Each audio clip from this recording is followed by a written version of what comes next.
Le mythe de l'égalité. Alors on dit beaucoup ça aujourd'hui, c'est une grande tendance, surtout lorsqu'il s'agit de penser justement le rapport eh bien, au territoire, aux enjeux sociaux. On a du mal avec ce principe. Alors moi je vais revenir particulièrement dessus, précisément, parce que c'est dans les interactions avec ce principe, la façon dont il s'est constitué, et aussi cette indivisibilité du territoire qui fait que le territoire, sur l'ensemble de sa surface, donc, eh bien, reçoit les mêmes droits, précisément grâce à ce principe, qui est un principe géométrique, hein, le principe d'égalité, qui déploie dans l'espace une certaine façon d'organiser des rapports entre les individus. Eh bien, c'est de revenir à ce principe un petit peu à travers quelques éléments d'histoire. On va essayer de voir quels sont les marqueurs les plus importants, de mon point de vue, en tout cas, des grands tournants qui ont marqué justement cette notion, ce rapport entre ce principe d'égalité, la construction du territoire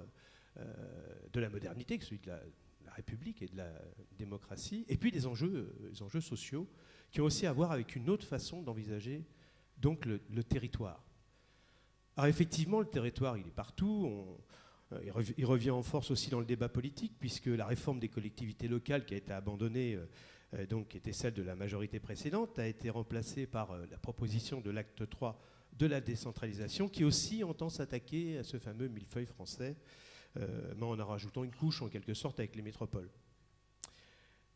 Et puis donc le territoire, il est aussi partout dans l'intervention sociale, puisque c'est le nouveau support qui donne, d'une certaine façon, à l'horizontalité de l'horizontalité à une autre action qui est l'action verticale des politiques sociales liée aux protections collectives. Donc on ne parle aujourd'hui plus que de territorialisation de l'action sociale, développement social local et autres actions collectives qui ont bien sûr leur utilité, qui s'emparent de cette échelle de l'intervention de l'action publique. Alors on parle dans ce contexte-là donc d'un échec des politiques publiques nationales à faire sens sur l'enjeu du vivre ensemble.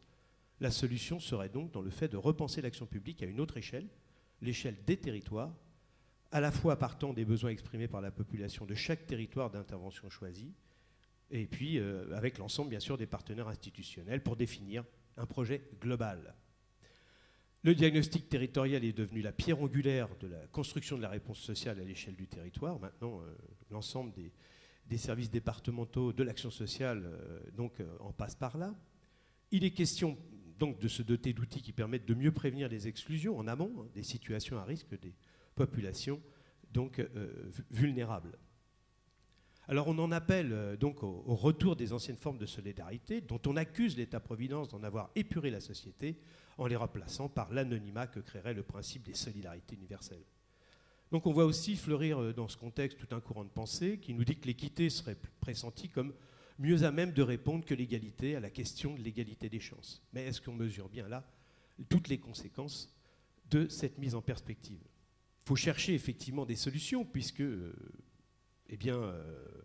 la réalité dans les quartiers veut que, précisément, par la perte de travail ou son caractère introuvable, ou l'inadaptation au marché du travail, un certain nombre de personnes ne sortent tout simplement plus de leur quartier et qu'il faut bien aller effectivement à leur rencontre et trouver des solutions horizontales pour arriver à intervenir auprès d'eux et précisément pour prévenir certaines situations qui sont la conséquence de leur vulnérabilité. Et puis aussi prendre en compte des mutations de la société qui ont à voir avec une certaine affirmation de la diversité. Et puis il y a aussi la dimension de comment peut-on concilier des objectifs sociaux et la rentabilité alors que la maîtrise des dépenses publiques insiste dans le sens de faire mieux avec moins ou en tout cas pas plus mal, exigence incontournable qui prend aussi pour support le territoire. Alors, mon premier cas, ce sera le cas grec, parce qu'il est intéressant, parce que c'est dans le cadre donc de cette civilisation des Grecs anciens que, précisément, je dirais, qui est aux racines de notre conscience et de nos institutions, où on a vu éclore pour la première fois l'idée de l'individu et de la liberté. Et donc, c'est effectivement l'avènement de la raison dans l'histoire dont on parle, et donc qui signifie ce passage donc, des anciens vers les modernes. Et d'ailleurs, l'objet premier de cette référence, ce sont les poèmes homériques où, effectivement, on voit déjà apparaître en germe les prémices de ce principe d'égalité qui va d'abord éclore et qui ensuite va s'affirmer et se propager dans l'ensemble de la civilisation grecque pour lui donner la valeur qu'elle a conservée et sa portée jusqu'à aujourd'hui comme référence culturelle et comme aussi bien universelle, je dirais. Alors, c'est évidemment la cité grecque Athènes qui va, elle, à la suite, je dirais, prendre le flambeau de ce principe d'égalité et le mettre dans une nouvelle perspective, à savoir donc tout d'abord le législateur Solon, qui, face donc à une crise sociale grave, va décider de proposer un principe premier de l'égalité des droits politiques par la mise en place d'un vote censitaire. Mais cette réforme de Solon va faire long feu, va faire finalement que des mécontents, et il y a une nouvelle crise politique, et c'est là où va se distinguer Clisthène, qui est un autre législateur, et qui, lui, va en appeler au peuple pour concrétiser véritablement la démocratie. Alors, l'aspect le plus éloquent dans sa réforme, c'est qu'il va octroyer la citoyenneté, donc sans la lier dorénavant au fait qu'on possède une terre. Et donc, simplement, l'attachement à une entité administrative qui est l'équivalent de nos communes, qu'on appelle le DEM, eh bien, suffira, donc cette inscription dans son DEM, suffira à se voir reconnaître des droits de citoyens. Il faut dire qu'on est en pleine guerre contre les Perses. Les rameurs qui participent aux batailles sont souvent ne sont propriétaires de rien, mais réclament leurs droits, et le fait qu'ils aient participé à la victoire contre les Perses fait que ça va pousser évidemment dans le sens de la reconnaissance de ces droits pour tous.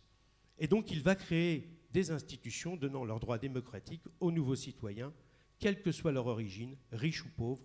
ou leur ancienneté familiale. Donc il fonde finalement ce qu'on peut appeler la cité-nation. Alors mon second exemple comme marqueur de cette histoire, c'est sans doute la Révolution française, qui tentative de réorganiser le pouvoir à partir d'une révolution, et qui va changer effectivement totalement la nature du territoire dans son rapport donc, avec l'enjeu politique et l'enjeu du droit. Alors à la veille de la Révolution française, l'individu n'existe pas dans la société, chacun fait partie d'un groupe qui a ses traditions, ses libertés distinctes, communauté, paroissiale, ville, métier, province. Chacun participe de corps intermédiaires qui sont régis par des lois particulières. Sans compter encore d'ailleurs avec les ordres de la société de l'époque, aristocratie, clergé et tiers état, donc le roi tenant son pouvoir directement de Dieu.